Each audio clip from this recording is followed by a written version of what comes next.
Siguro sa sobrang tulog ko, then pagising ko, pagod pa din ako. Siguro dahil sa mga ginagawa ko, kaya ako sobrang pagod, masakit yung katawan ko. And usually pag ginagawa ko yon, para mawala yung pagod, maliligo, pagkatapos maligo, magbuni-muni, then usually sa cellphone dun, then umiinom ng kape, kumakain. At kapag sobra yung naging tulog ko, sumasakit yung ulo ko. At yung ginagawa ko doon, umiinom ako ng gamot, tapos nakakaramdam pa rin ako ng pagkaantok. Kaya ginagawa ko, tinutulog ko na lang ulit siya hanggang sa mawala yung sakit ng ulo ko. Maraming beses ko na naranasan yung ganyan, yung parang mas mahaba nga yung tulog ko, pero pagising ko naman, pagod na pagod yung katawan ko na parang latang-lata. Ganun. Kumpletong tulog o kaya sobra pa pero pagod.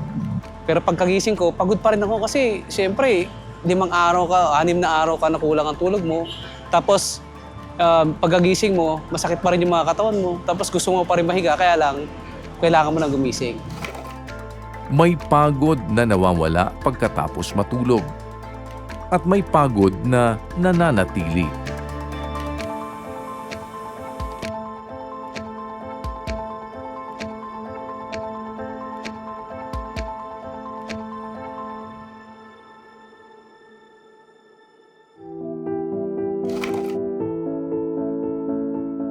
Hindi lahat ng pagod ay dahil sa kulang na tulog. Minsan, pagod na rin ang isip. Pagod na rin ang emosyon. May mga taong nagpapahinga naman pero pakiramdam nila hindi pa rin sila nakakabawi.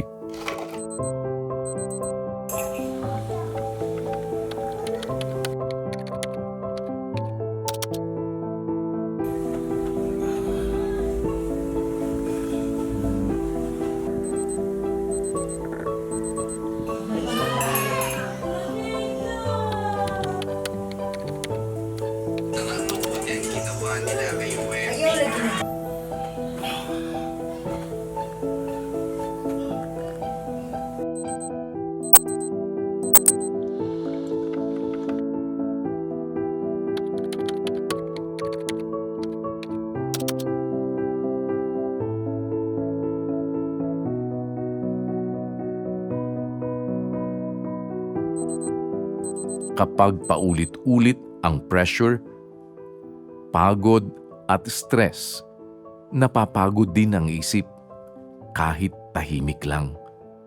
At kapag matagal itong nangyayari, naaapektuhan din ang katawan.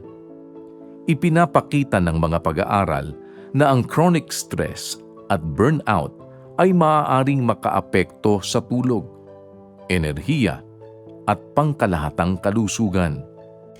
Pwede kasi na physically napahinga tayo, pero psychologically, marami pa rin tayong stress, marami pa rin tayong iniisip na nakaka-affect din siya sa ating physical na pagod. Malaking factor yung stress regarding sa mental well-being ng isang tao. Yung pag tayo stress, yung ating utak, gana yan ng gana. So yung fight or flight na tinatawag, readily active yan. So nagre-release tayo ng mga hormones for stress like cortisol. So the more na nare-release yun, the more na napapagod tayo. So yung pagod na yun, yun yung nagde-deplete ng energy natin.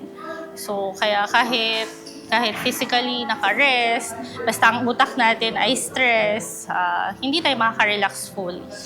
Minsan, hindi sapat ang pahinga kung tuloy-tuloy pa rin ang bigat.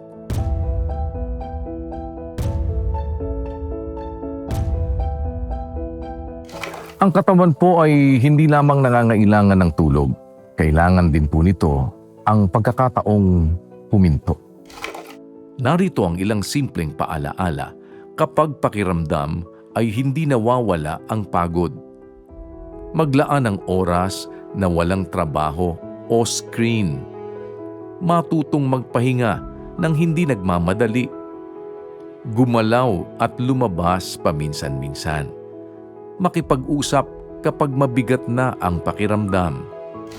Hindi po kasi lahat ng pagod ay kayang ayusin ng tulog lang. May mga pagod na hindi agad nakikita. Tahimik lang itong naiipon sa araw-araw. At minsan, ang tunay na pahinga ay hindi lang pagtulog, kundi pagbibigay ng pagkakataon sa sarili na makahinga.